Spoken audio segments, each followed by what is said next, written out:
Most people think of America's national park trains as epic Western trips. The California Zephyr through the Rockies, the Coast Starlight along the Pacific. But what if I told you there's an overnight train on the East Coast that can drop you within half an hour of a national park, and that park has its own scenic railroad running right through it? In this video, we're taking the Lakeshore Limited, the overnight Amtrak route that links New York, Boston, and Chicago, and turning it into a true trains to the park's adventure. We'll ride into Cleveland, spend a day in Cuyahoga Valley National Park with its waterfalls, forest trails, and vintage excursion train, and then I'll show you how to continue on to Chicago and use a simple commuter line to reach Indiana Dunes National Park right on Lake Michigan. If you've ever wanted to try an overnight Amtrak trip, but you also want a real national park day instead of just pretty views out the window, this is the episode for you. Before we dive into the parks, let's get on the same page about the train that makes this whole thing work, the Lakeshore Limited. This is Amtrak's overnight route that connects New York City and Boston with Chicago, running along the Hudson River, skimming the edge of the Great Lakes, and meeting up in Albany before heading west. You've got one departure a day in each direction, so one eastbound, one westbound, and it's very much a classic long-distance train. Coach seats, sleeping cars, a cafe, and a view car where you can watch the scenery roll by. It's not as dramatic as the California Zephyr through the Rockies, but it has its own moments, especially the Hudson River stretch leaving New York, and the lakeside running as you head toward the Midwest. Think small towns, water views, and long, quiet overnight segments where you actually sleep on the train instead of just grinding out miles on an interstate. For this episode, the key thing about the Lakeshore Limited is where it stops. Cities like Albany, Buffalo, Toledo, and especially Cleveland. Cleveland is the one we care about because from there it's a short hop into Cuyahoga Valley National Park. So when you look at the timetable, don't just see a New York to Chicago line. See a moving hotel that can deliver you overnight to a city that's practically wrapped around a national park. Now let's talk about the park that makes this route special, Cuyahoga Valley National Park. If you've never heard of it, picture a long, green ribbon of forest and farmland squeezed between Cleveland and Akron. It's not a fly-across-the-world destination like Yellowstone. It's more like the region's giant backyard, tens of thousands of acres of woods, hills, wetlands, and old canal towns all strung along the Cuyahoga River. What makes it perfect for this episode is how compact and layered it is. In one day, you can hit a classic waterfall at Brandywine Falls, walk through mossy sandstone cliffs and overlooks at the ledges, and then drop down to the old Ohio and Erie Canal towpath to see the history that built this valley. And running right through the middle of all that is the Cuyahoga Valley Scenic Railroad, a vintage excursion train that follows the river and the old canal corridor, giving you a second rail experience inside the park itself. So instead of spending hours driving from the nearest Amtrak station, you're doing something totally different. You ride an overnight intercity train into Cleveland, then spend your park day in a place where the trails, the canal, and a heritage railroad are all working together in the same narrow valley. For a Trains to the Park series, that combination is kind of a dream. Before we get lost in waterfalls and vintage trains, let's get really clear on how this actually works, because none of this matters if the logistics don't add up. On the Lakeshore Limited, Cleveland is a quick middle-of-the-night stop, not an overnight layover. The train itself only pauses long enough to let people on and off, then keeps going toward Chicago or back toward New York and Boston. When I talk about spending a night in Cleveland, that's your decision. You step off there, grab a hotel, and then continue your journey on a separate ticket later, not on the same train that brought you in. They call it the Lakeshore Limited for a reason. On-time performance hovers in that 70-ish% range, and when it runs late, it can easily be an hour or more. That's why I do not plan a park day on arrival. I treat Cleveland as my arrival and buffer city. Ride the train overnight, get off in the dark, sleep in a hotel once the city wakes up, have an easy recovery day in town, and then do my Cuyahoga Valley day on day 2, when I'm rested and not racing the timetable. The Lakeshore Limited doesn't do free stopovers. Anytime you step off for more than a simple same-day connection and rejoin on a later date, you're buying separate tickets. New York to Cleveland is one ticket. Cleveland to Chicago is another.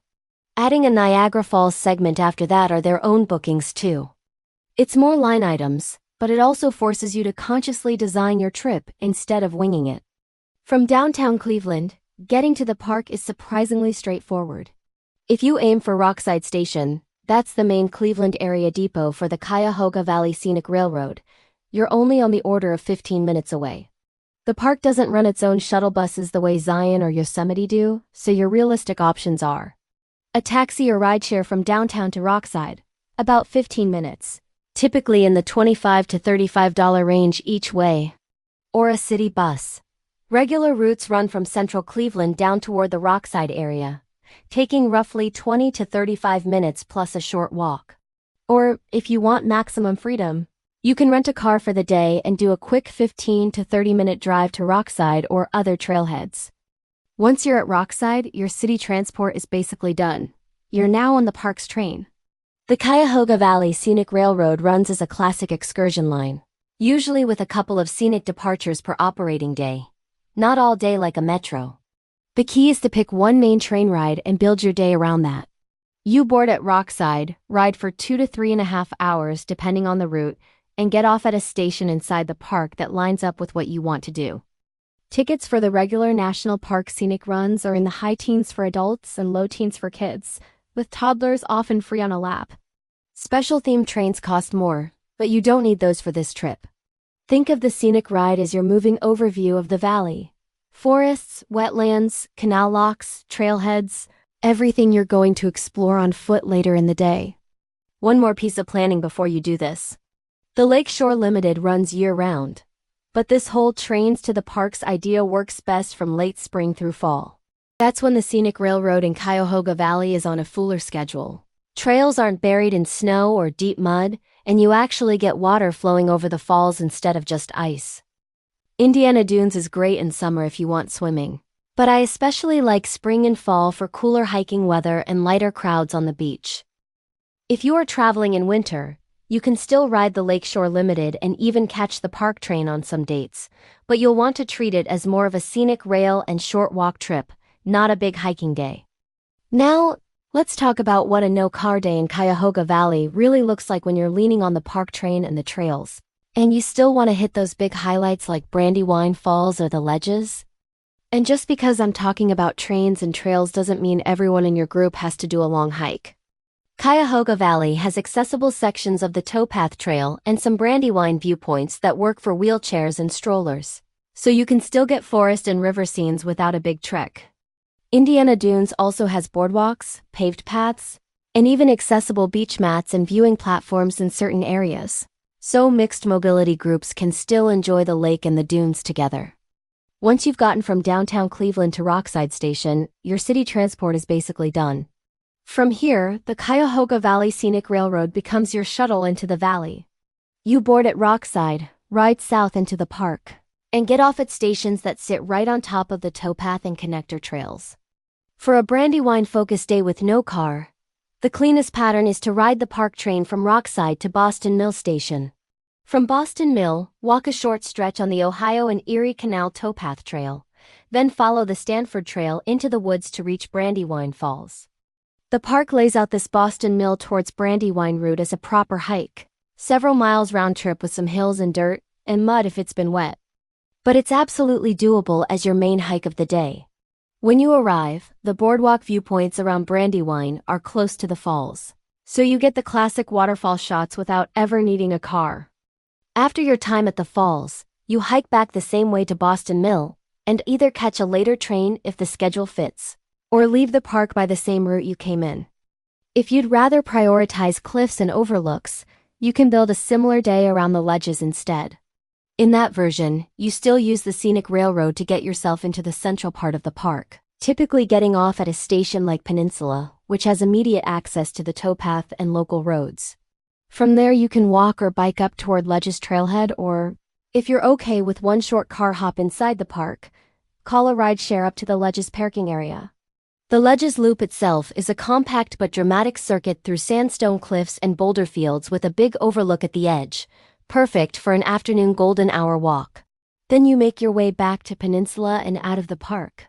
Now you can hit both Brandywine Falls and the Ledges in a single day, but that really only makes sense if you're willing to add a short car hop. The two areas are roughly 6 to 8 miles apart, about a 15-minute drive between their parking lots. There isn't a simple, well-marked-through hike that links them in one easy trail. You'd be stitching together multiple connectors for a very long day on foot.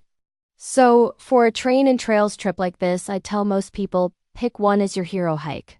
Do a Brandywine-focused day or a Ledges-focused day. If you have a rental car and plenty of energy, then you can drive between them and do both. But that's an upgrade, not the baseline plan. The important thing is that you're not ping-ponging all over the map in a car. Your flow is city to rockside once, train into the park, one solid hike to a hero spot, and then back out. One scenic train ride, one big hike. That's your Cuyahoga Valley module. Before we wrap up the route, I want to show you a bonus park you can add if you ride the Lakeshore Limited all the way to Chicago. Indiana Dunes National Park. This one is almost comically straightforward compared to most national park logistics. From downtown Chicago, you can walk to the South Shore Line commuter trains at Millennium Station or Van Buren Street and ride straight out to the dunes. The trip from Chicago to Dune Park Station, which is the main rail gateway for the national park, takes about 1 hour, and trains typically run about once an hour during the day. A one-way ticket is usually in the single-digit to low-teens dollar range for adults, less for seniors. When you get off at Dune Park, you're a short walk or quick ride share from Lake Michigan beaches and sand dunes. Indiana Dunes National Park protects around 15 miles of shoreline and more than 15,000 acres of dunes, forests, wetlands, and prairies along the south shore of the lake. You can climb the sand, walk the beach with Chicago's skyline on the horizon, or dive into trails like Cowles Bog or the Dune Succession Trail that weave through marshes, wooded dunes, and out to the water. On top of that, Indiana Dunes has been investing in accessibility. It has paved paths, accessible parking, boardwalk sections, and even seasonal beach mats in some areas make it easier for wheelchair users and others with mobility challenges to get out to views of the lake. So if you zoom out, the Lakeshore Limited suddenly becomes a two-park play. In Ohio, you step off in Cleveland and spend a day in Cuyahoga Valley National Park, riding the scenic railroad and hiking to a waterfall or a cliff-top overlook. Then you continue west to Chicago, switch to a commuter train for about an hour, and spend a second day at Indiana Dunes National Park on the shores of Lake Michigan. On a single rail-based trip, without renting a car for a massive road trip, you can ride an overnight Amtrak, a Heritage Park Railroad, and a commuter line straight to a beach and Dunes National Park, and still get real time on the ground in two very different landscapes. You could even make a case for one more bonus stop on the Lakeshore Limited. Niagara Falls. The train doesn't go right to the waterfall, but it does stop at Buffalo Depew, and from there you can connect up to Niagara with a bit of extra planning. The play looks like this. Book your Lakeshore Limited ticket to Buffalo Depew. Then either pick up a rental car near the station or use a bus or coach from downtown Buffalo to get up to Niagara Falls, New York. That road leg is roughly 35 to 55 minutes each way, depending on traffic and whether you're coming from Depew or downtown Buffalo. Once you're in Niagara Falls, you're only a couple of miles from Niagara Falls State Park, and local buses or a 30 to 40-minute walk will get you to the viewpoints. By this point in the series, there's a pattern you've probably noticed. I'm not trying to sell you some impossible mega itinerary where you sprint through half the map in one go. I'm trying to give you modular trips that actually work. On the California Zephyr, that meant Denver plus Rocky Mountain, and Grand Junction or Green River plus Moab, Arches, and Canyonlands. On the Lakeshore Limited, the modules are smaller and closer together, but the idea is the same. One module is East Coast or Midwest, then overnight on the Lakeshore Limited in Cleveland for access to Cuyahoga Valley National Park for a day of trains and trails. Another is, keep rolling to Chicago, switch to a commuter train, and spend a day at Indiana Dunes National Park on the shore of Lake Michigan. If you want to get more ambitious, you can stack them. You could start in New York or Boston, ride the Lakeshore Limited to Cleveland and do a Cuyahoga Valley day, then reboard on a later date and ride on to Chicago for the Indiana Dunes leg. Or, if you like the waterfall angle, you could peel off at Buffalo Depew on a separate trip and build a trains to the falls adventure around Niagara, using local transport or a rental car to close that last 45 minutes by road. The point is, Routes like the Lakeshore Limited are more than just lines on the Amtrak map. They're spines you can hang these park modules on. You don't have to do all of them at once. You pick the one that fits your time, budget, and energy. Cuyahoga, Indiana Dunes. Or a future Niagara version and build a trip where the trains aren't just how you get there. They're part of why you're going. If you've been on the fence about trying an overnight Amtrak trip, I hope this episode shows you what's possible when you start thinking in train-sized chunks instead of giant, everywhere road trips. On a single route, the Lakeshore Limited, you can wake up in Cleveland and spend a day in a national park that has its own scenic railroad running right through it, then carry on to Chicago and ride a commuter train straight to dunes and beaches on Lake Michigan. And if that lights a spark, there's room to build out future modules, like a Niagara Trains to the Falls trip, without throwing away anything you learned here. If this gave you ideas for your own rail and parks adventure, let me know in the comments which module you'd start with. Cuyahoga Valley, Indiana Dunes, or a future Niagara Falls spin-off. And if you haven't seen it yet, check out my California Zephyr Train to the Parks episode next, where we do the same kind of thing out west with the Rockies and Red Rock Country. Thanks for watching, and I'll see you on the next train.